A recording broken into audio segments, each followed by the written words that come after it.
Ito yung pinakaano niya. Ang ganda.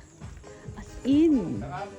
So, welcome to Cheras Altas Cafe. Beauty, Lagunoy.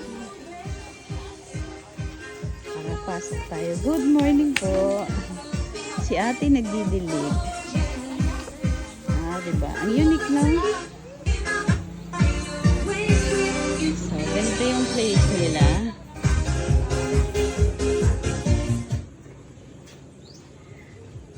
Kasi yung isang ano ng aking classmate, friend na istiga rito. So, tinatawag nila itong view deck, which is true. Pero ang unique ng kanilang ano no, ang unique ng kanila pong place. Ang unique ng pagkagawa. Ganda.